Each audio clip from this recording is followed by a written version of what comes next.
ओम शांति। आज के अव्यक्त महावाक्य हैं 15 मार्च 1985 के।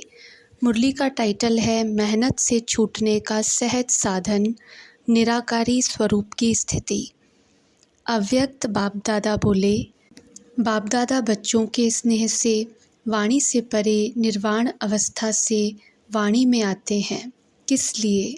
बच्चों को आप समान निर्वाण स्थिति का अनुभव कराने के लिए, निर्वाण स्वीट होम में ले जाने के लिए।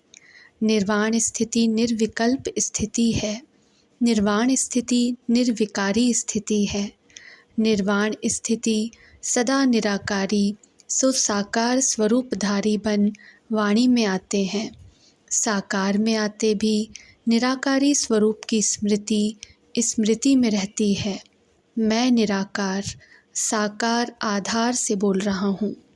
साकार में भी निराकार स्थिति स्मृति में रहे, इसको कहते हैं निराकार सो साकार द्वारा वाणी में कर्म में आना।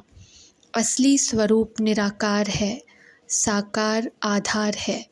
यह डबल स्मृति निराकार सो साकार शक्तिशाली स्थिति है। साकार आधार ले निराकार स्वरूप को भूलो नहीं। भूलते हो इसलिए याद करने की मेहनत करनी पड़ती है। जैसे लौकिक जीवन में अपना शारीरिक स्वरूप स्वतः ही सदा याद रहता है कि मैं फलाना व फलानी इस समय यह कार्य कर रही हूँ या कर रहा हूँ। कार्य बदलता है लेकिन मैं फलाना हूँ यह नहीं बदलता न भूलता है। ऐसे मैं निराकार आत्मा हूँ, यह असली स्वरूप कोई भी कार्य करते स्वतः और सदा याद रहना चाहिए। जब एक बार स्मृति आ गई, परिचय भी मिल गया, मैं निराकार आत्मा हूँ, परिचय अर्थात नॉलेज, तो नॉलेज की शक्ति द्वारा स्वरूप को जान लिया। जानने के बाद फिर भूल कैसे सकते? जैसे नॉलेज की शक्ति से शरीर का भान भुलाते भी भूल नहीं सकते, तो यह आत्मिक स्वरूप भूल कैसे सकेंगे? तो यह अपने आप से पूछो और अभ्यास करो। चलते फिरते कार्य करते चेक करो, निराकार सो साकार आधार से यह कार्य कर रहा हूँ, तो स्वतः ही निर्विकल्प स्थिति, निराकारी स्थिति, निर्विघ्न स्थिति सहज रहेगी। मेहनत से छूट जाएंगे। यह मेहनत तब लगती है जब बार बार भूलते हो, फिर याद करने की मेहनत करते हो। भूलो ही क्यों, भूलना चाहिए। बाप दादा पूछते हैं, आप हो कौन? साकार हो व निराकार? निराकार होना, निराकार होते हुए भूल क्यों जाते हो? असली स्वरूप भूल जाते और आधार याद रहता। स्वयं पर ही हंसी नहीं आती कि यह क्या करते हैं। अब हंसी आती है ना? असली भूल जाते और नकली चीज़ याद आ जाती। बाप दादा को कभी कभी बच्चों पर आश्चर्य भी लगता है। अपने आप को भूल जाते और भूलकर फिर क्या करते? अपने आप को भूल हैरान होते हैं। जैसे बाप को स्नेह से निराकार से साकार में आवाहन कर ला सकते हो, तो जिससे स्नेह है उस जैसे निराकार स्थिति में स्थित नहीं हो सकते हो। बाप दादा बच्चों की मेहनत देख नहीं सकते हैं। मास्टर सर्वशक्तिवान और मेहनत। मास्टर सर्वशक्तिवान सर्व शक्तियों के मालिक हो। जिस शक्ति को जिस भी समय शुभ संकल्प से आवाहन करो, वह शक्ति आप मालिक के आगे हाजिर है। ऐसे मालिक जिसकी सर्व शक्तियाँ सेवाधारी हैं, वह मेहनत करेगा, वह शुभ संकल्प का ऑर्डर करेगा।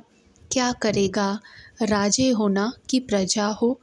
वैसे भी जो योग्य बच्चा होता है उसको क्या कहते हैं? राजा बच्चे कहते हैं ना। तो आप कौन हो? राजा बच्चे हो कि अधीन बच्चे हो? अधिकारी आत्माएं हो ना। तो यह शक्तियाँ, यह गुण, यह सब आपके सेवाधारी हैं। आवाहन करो और हाजिर। जो कमज़ोर होता है वह शक्तिशाली शस्त्र होते हुए भी कमज़ोरी के कारण हार जाते हैं। आप कमज़ोर हो क्या? बहादुर बच्चे होना। सर्वशक्तिवान के बच्चे कमज़ोर हो तो सब लोग क्या कहेंगे? अच्छा लगेगा तो आवाहन करना, ऑर्डर करना सीखो। लेकिन सेवाधारी ऑर्डर किसका मानेगा? जो मालिक होगा। मालिक स्वयं सेवाधारी बन गए। मेहनत करने वाले तो सेवाधारी हो गए ना। मन की मेहनत से अब छूट गए। शरीर के मेहनत की यज्ञ सेवा अलग बात है। वह भी यज्ञ सेवा के महत्व को जानने से मेहनत नहीं लगती है। जब मधुबन में संपर्क वाली आत्माएं आती हैं और देखती हैं इतनी संख्या की आत्माओं का भोजन बनता है और सब कार्य होता है, तो देख देख कर समझती हैं यह इतना हार्ड वर्क कैसे करते हैं। उन्हों को बड़ा आश्चर्य लगता है, इतना बड़ा कार्य कैसे हो रहा है। लेकिन करने वाले ऐसे बड़े कार्य को भी क्या समझते हैं। सेवा के महत्व के कारण यह तो खेल लगता है, मेहनत नहीं लगती। ऐसे महत्व के कारण, बाप से मोहब्बत होने के कारण मेहनत का रूप बदल जाता है। ऐसे मन की मेहनत से अब छूटने का समय आ गया है। द्वापर से ढूंढने की, तड़पने की, पुकारने की। मन की मेहनत करते आए हो। मन की मेहनत के कारण धन कमाने की भी मेहनत बढ़ती गई। आज किसे भी पूछो तो क्या कहते हैं? धन कमाना मासी का घर नहीं है। मन की मेहनत से धन की कमाई की भी मेहनत बढ़ा दी। और तन तो बन ही गया रोगी। इसलिए तन के कार्य में भी मेहनत, मन की भी मेहनत, धन की भी मेहनत। सिर्फ इतना ही नहीं, लेकिन आज परिवार में प्यार निभाने में भी मेहनत है। कभी एक रूठता है, कभी दूसरा, फिर उसको मनाने की मेहनत में लगे रहते। आज तेरा है, कल तेरा नहीं, फेरा आ जाता है। तो सब प्रकार की मेहनत करके थक गए थे ना। तन से, मन से, धन से, संबंध से, सबसे थक गए। बाप दादा पहले मन की मेहनत समाप्त कर देते, क्योंकि बीज है मन। मन की मेहनत तन की, धन की मेहनत अनुभव कराती है। जब मन ठीक नहीं होगा तो कोई कार्य होगा तो कहेंगे आज यह होता नहीं, बीमार होगा नहीं, लेकिन समझेगा मुझे 103 डिग्री बुखार है। तो मन की मेहनत तन की मेहनत अनुभव कराती है। धन में भी ऐसे ही है। मन थोड़ा भी खराब होगा, कहेंगे बहुत काम करना पड़ता है, कमाना बड़ा मुश्किल है, वायुमंडल खराब है। और जब मन खुश होगा तो कहेंगे कोई बड़ी बात नहीं, काम वही होगा। लेकिन मन की मेहनत, धन की मेहनत भी अनुभव कराती है। मन की कमज़ोरी वायुमंडल की कमज़ोरी में लाती है। बाप दादा बच्चों के मन की मेहनत नहीं देख सकते। 63 जन्म मेहनत की, अब एक जन्म मौजों का जन्म है, मोहब्बत का जन्म है, प्राप्तियों का जन्म है, वरदानों का जन्म है, मदद लेने का, मदद मिलने का जन्म है। फिर भी इस जन्म में भी मेहनत क्यों? तो अब मेहनत को मोहब्बत में परिवर्तन करो, महत्व से ख़त्म करो। आज बाप दादा आपस में बहुत चिट चैट कर रहे थे बच्चों की मेहनत पर। क्या करते हैं? बाप दादा मुस्कुरा रहे थे कि मन की मेहनत का कारण क्या बनता है, क्या करते हैं। टेढ़े बाके बच्चे पैदा करते, जिसका कभी मुंह नहीं होता, कभी टांग नहीं, कभी बाह नहीं होती। ऐसे व्यर्थ की वंशावली बहुत पैदा करते हैं। और फिर जो रचना की तो क्या करेंगे? उसको पालने के कारण मेहनत करनी पड़ती। ऐसी रचना रचने के कारण ज़्यादा मेहनत कर थक जाते हैं और दिल शिकस्त भी हो जाते हैं। बहुत मुश्किल लगता है अच्छा, लेकिन है बड़ा मुश्किल। छोड़ना भी नहीं चाहते और उड़ना भी नहीं चाहते। तो क्या करना पड़ेगा? चलना पड़ेगा। चलने में तो ज़रूर मेहनत लगेगी ना। इसलिए अब कमज़ोर रचना बंद करो तो मन की मेहनत से छूट जाएंगे। फिर हंसी की बात क्या कहते हैं? बाप कहते यह रचना क्यों करते? तो जैसे आजकल के लोग कहते हैं ना, क्या करें, ईश्वर दे देता है, दोष सारा ईश्वर पर लगाते हैं। ऐसे यह व्यर्थ रचना पर क्या कहते। हम चाहते नहीं हैं लेकिन माया आ जाती है। हमारी चाहना नहीं है लेकिन हो जाता है। इसलिए सर्वशक्तिवान बाप के बच्चे मालिक बनो, राजा बनो। कमज़ोर अर्थात अधीन प्रजा, मालिक अर्थात शक्तिशाली राजा। तो आवाहन करो मालिक बन करके। स्व स्थिति के श्रेष्ठ सिंहासन पर बैठो। सिंहासन पर बैठ के शक्ति रूपी सेवाधारियों का आह्वान करो। ऑर्डर दो। हो नहीं सकता कि आपके सेवाधारी आपके ऑर्डर पर न चले। फिर ऐसे नहीं कहेंगे क्या करें, सहन शक्ति न होने के कारण मेहनत करनी पड़ती है। समाने की शक्ति कम थी इसलिए ऐसा हुआ। आपके सेवाधारी समय पर कार्य में न आए तो सेवाधारी क्या हुए। कार्य पूरा हो जाए फिर सेवाधारी आए तो क्या होगा। जिसको स्वयं समय का महत्व है उसके सेवाधारी भी समय पर महत्व जान हाजिर होंगे। अगर कोई भी शक्ति व गुण समय पर इमर्ज नहीं होता है तो इससे सिद्ध है कि मालिक को समय का महत्व नहीं है। क्या करना चाहिए, सिंहासन पर बैठना अच्छा या मेहनत करना अच्छा। अभी इसमें समय देने की आवश्यकता नहीं है। मेहनत करना ठीक लगता या मालिक बनना ठीक लगता, क्या अच्छा लगता है। सुनाया ना। इसके लिए सिर्फ यह एक अभ्यास सदा करते रहो। निराकार सो साकार के आधार से यह कार्य कर रहा हूँ। करावन हार बन कर्मेंद्रियों से कराओ। अपने निराकारी वास्तविक स्वरूप को स्मृति में रखेंगे तो वास्तविक स्वरूप के गुण शक्तियाँ स्वतः ही इमर्ज होंगे। जैसा स्वरूप होता है वैसे गुण और शक्तियाँ स्वतः ही कर्म में आते हैं। जैसे कन्या जब माँ बन जाती है तो माँ के स्वरूप में सेवा भाव, त्याग, स्नेह, अथक सेवा आदि गुण और शक्तियाँ स्वतः ही इमर्ज होती हैं ना। तो अनादि अविनाशी स्वरूप याद रहने से स्वतः ही यह गुण और शक्तियाँ इमर्ज होंगे। स्वरूप स्मृति स्थिति को स्वतः ही बनाता है। समझा क्या करना है। मेहनत शब्द को जीवन से समाप्त कर दो। मुश्किल मेहनत के कारण लगता है। मेहनत समाप्त तो मुश्किल शब्द भी स्वतः ही समाप्त हो जाएगा।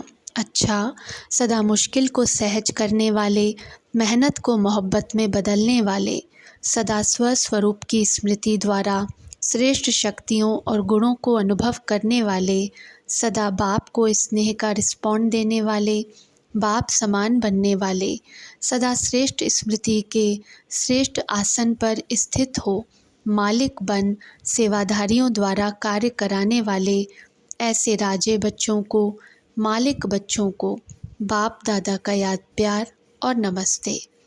पर्सनल मुलाकात विदेशी भाई बहनों से। पहला पॉइंट, सेवा बाप के साथ का अनुभव कराती है।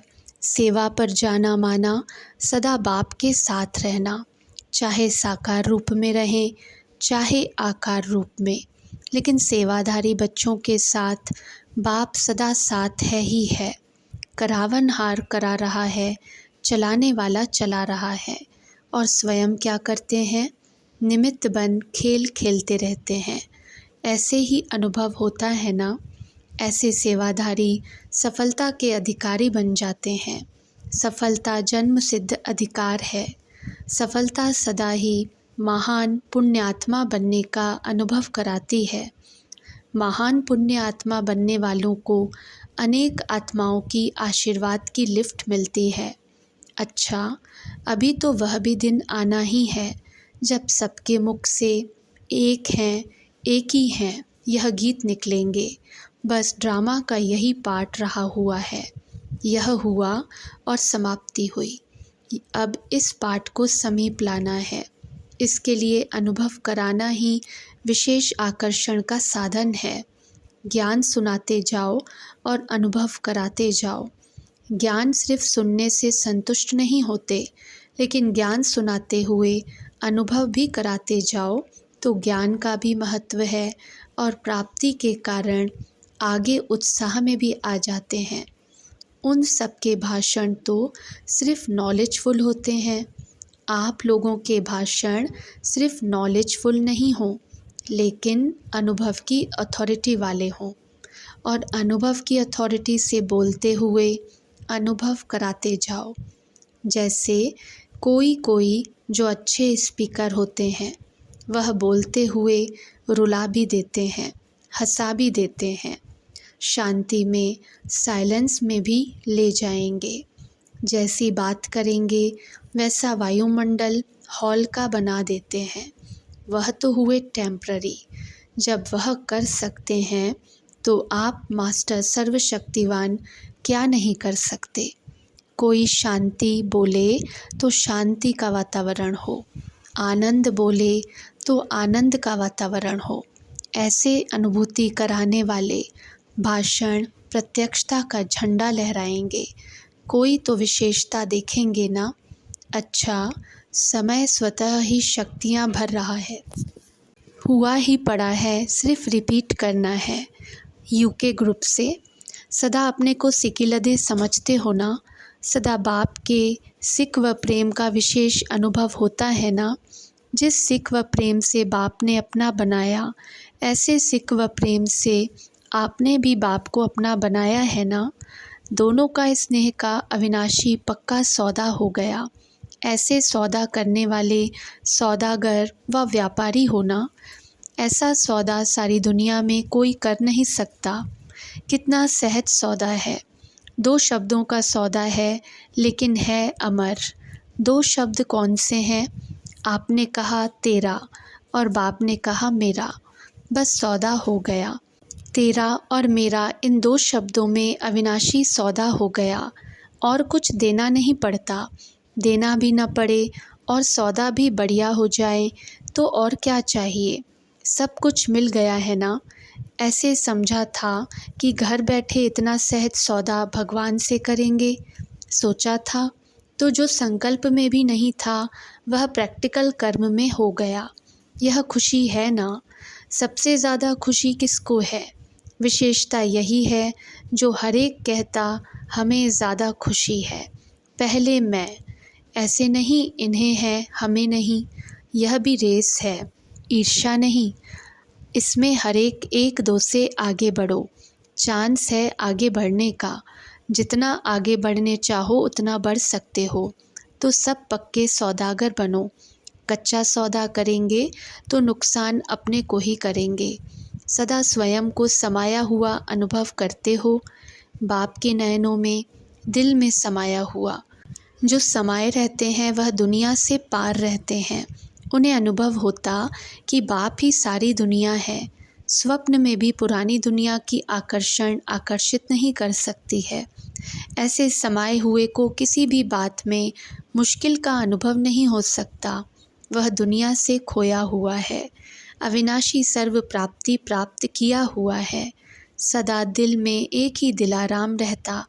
ऐसी समाई हुई आत्मा सदा सफल है ही।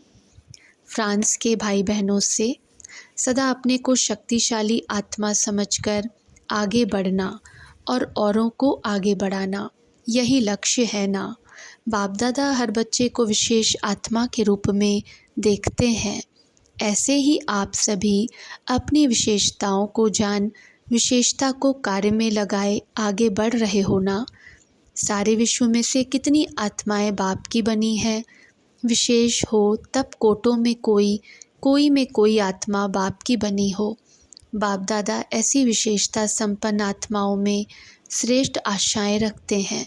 बाप दादा सदा बच्चों को स्व उन्नति और सेवा की उन्नति में आगे देखते हैं। सदा बाप मेरे द्वारा क्या चाहते हैं यह याद रखो तो बाप और सेवा सदा सामने रहेगी। और बाप तथा सेवा सामने रहने से सफलता है ही। बाप दादा बच्चों के दिल की बातें रोज़ सुनाते हैं और दिल का रिस्पॉन्ड दिल वालों को मिलता भी है और मिलता भी रहेगा। ब्राज़ील से जितना देश के हिसाब से दूर है उतना दिल से समीप है। सबसे समीप रहने वाले अर्थात सदा दिल तख्त नशीन। जो अभी दिल तख्त नशीन है वह जन्म जन्म तख्त नशीन आत्मा बन जाते हैं। ऐसे अधिकारी हो ना, जब जान लिया कि ऐसा बाप, ऐसी प्राप्ति सारे कल्प में कभी नहीं हो सकती, अभी होती है तो अपने को सदा काल के लिए अधिकारी आत्मा समझ आगे बढ़ते रहेंगे। सदा दिल तख्त नशीन है, अर्थात याद में समाये हुए हैं। दिल में समाये हुए माना कभी बाप से अलग नहीं हो सकते। जितना बच्चे याद करते हैं उससे पदम गुणा बाप रिटर्न में याद करते हैं। बच्चों को याद के रिटर्न में स्नेह सहयोग देते रहते हैं। जो सदा बाप की याद के साज़ों में बिज़ी रहते हैं वह माया के साज़ों से फ्री हो जाते हैं। जो नॉलेजफुल हैं वह कभी फेल नहीं हो सकते हैं। विदाई के समय दादी जानकी जी से बाप दादा की मुलाकात। देख देख हर्षित होती रहती हो। सबसे ज़्यादा खुशी अनन्य बच्चों को है ना, जो सदा ही खुशियों के सागर में लहराते रहते हैं। सुख के सागर में, सर्व प्राप्तियों के सागर में लहराते ही रहते हैं। वह दूसरों को भी उसी सागर में लहराते हैं। सारा दिन क्या काम करती हो? जैसे कोई को सागर में नहाना नहीं आता है तो क्या करते? हाथ पकड़कर नहलाते हैं ना। यही काम करती हो, सुख में लहराओ, खुशी में लहराओ, ऐसे करती रहती हो ना। बिज़ी रहने का कार्य अच्छा मिल गया है। कितना बिज़ी रहती हो? फुर्सत है, इसी में सदा बिज़ी हैं तो दूसरे भी देख फॉलो करते हैं। बस याद और सेवा के सिवाय और कुछ दिखाई नहीं देता। ऑटोमेटिकली बुद्धि याद और सेवा में ही जाती है और कहाँ जा नहीं सकती। चलाना नहीं पड़ता, चलती ही रहती है। इसको कहते हैं सीखे हुए सिखा रहे हैं। अच्छा काम दे दिया है ना। बाप होशियार बनाकर गए हैं ना। ढीला ढाला तो नहीं छोड़कर गए, होशियार बनाकर जगह देकर गए हैं। साथ तो हैं ही, लेकिन निमित्त तो बनाया ना। होशियार बनाकर सीट दिया है। यहाँ से ही सीट देने की रस्म शुरू हुई है।